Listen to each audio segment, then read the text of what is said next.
आम्ही त्याला विनंती केली होती, आईनं सुद्धा भरपूर विनंती केली, परंतु त्याने आईचं सुद्धा ऐकलं नाही. वडील खाली होते, खाली आल्याच्या नंतर वडील खालीवरून वरती आले. आम्ही तिथं समोर होतो, आम्हाला वाटलं ते समजायचा प्रयत्न करतील, पण त्यांनी त्याला धरायचा प्रयत्न केला.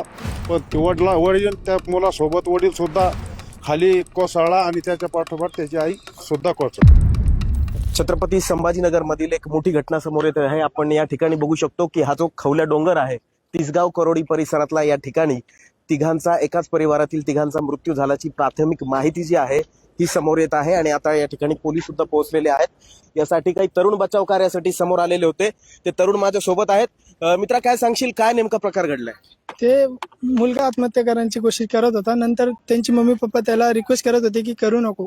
काय पप्पा खाली होते, त्याचे पप्पा वरती गेले. नंतर त्या पप्पानी वाचवायची कोशिश केली, ते नंतर खाली उडी मारली. तेच तिघांनी.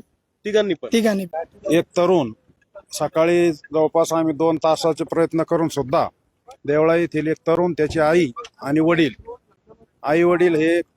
बऱ्याच वेळ खाली होते, त्याला विनवणी करत होती, आई सुद्धा विनवणी करत होती. परंतु मुलगा हा जास्त डिप्रेशन मध्ये असल्या कारणाने मी जवळपास त्याच्या 5 फुटावर अंतरावर असून मी गावचा सरपंच या नात्याने मी भरपूर प्रयत्न केले, परंतु यश आलं नाही. दुर्घटना दुर्दैवी आहे. त्यांच्या कुटुंबाचं तिसगाव, संजय जाधव नाव आहे. मी तिथंच होतो त्याच्या जवळच.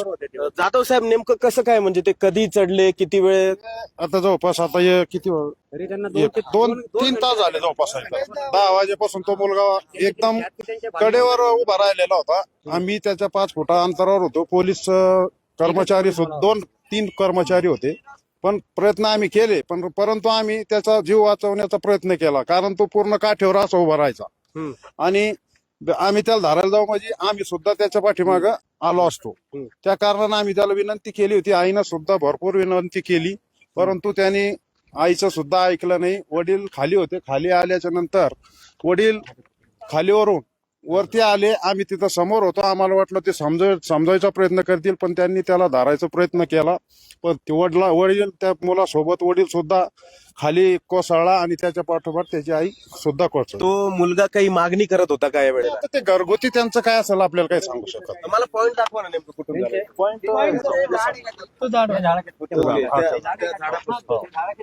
आणि खाली सगळी खाण आहे, खाली खदान आहे, पूर्ण मोठा दगड आहे. फायर ब्रिगेडनी काही ब्रिगेडने जाळी आणली होती, जाळी लावली होती. त्यांनी प्रयत्न भरपूर केले, परंतु हा मुलगा दिशा बदलत होता. जसं मी इथं उभा आहे तर मी इथून इकडे गेलो, मग जाळीवाला खाली काय करावं. त्यांनी कर्मचाऱ्यांनी फायर ब्रिगेडचे भरपूर प्रयत्न केले, परंतु त्यांनी जागेची दिशा बदलल्याने जसं कोसळला तो मोठ्या दगडावर गेला आणि त्याचे प्राण. आणि आई वडील त्याला धरूनच होते? नाही, वडील नव्हते, वडील खाली होते. त्याला आई त्याची तिथं होती. वडील नंतर आले. वडिलांनी त्याला धरायचा प्रयत्न केला, पण त्याचा बॅलन्स दोघांचं, वडील आणि मुलगा पहिले आला. आई बघता बघता आई सुद्धा पाठीमागे आली. आणि त्यांची काही प्राथमिक माहिती तुम्हाला? नाही, ते अनोळखी होते, आमच्या देवळाईचे आहे असं आम्हाला. एक त्यांचा जवळचा माणूस होता, ते म्हणे देवळाईला राहतात. आणि साताऱ्याला त्याची एक बहीण राहते, त्याची होती ना, ती साताऱ्याची बहीण होती त्याची. ती आम्ही भरपूर केले गावाच्या वतीने, पण फायर ब्रिगेड आले, पोलीस आले, गावकऱ्यांनी विनवणी केली, पण मुलगा 3 तास चालला थरारा. पण या डाव्या बाजूला जर बघितलं तर त्या झाडाच्या तिथून हे 3 जण जे आहेत हे कोसळले आणि त्यांचा या ठिकाणी दुर्दैवी मृत्यू झाला. विशेष म्हणजे मुलाला वाचवताना आधी आई आणि त्यानंतर वडिलांनाही मृत्यूला सामोरं जावं लागलेलं आहे. या ठिकाणचे हे सगळं दृश्य सध्या आपण बघतोय की कशी सगळी या ठिकाणी परिस्थिती आहे. आणि या ठिकाणी पोलीस, फायर ब्रिगेड, सर्वच काही यंत्रणा ज्या आहे या आलेल्या होत्या. पोलीस आता प्राथमिक तपास या ठिकाणी करत आहेत. मी सोमनाथ मसुजी महापुरे, ग्रामपंचायत तट्टामुक्त उपाध्यक्ष. काय झालं सांगा.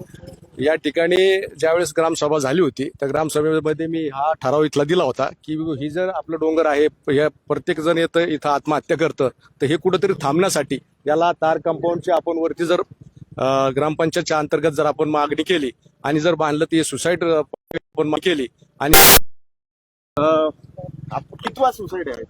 आता हा जर पाहिला एकंदर सर, माझ्या माहितीस तो 12-13 वाजता तरी सुसाईड असेल.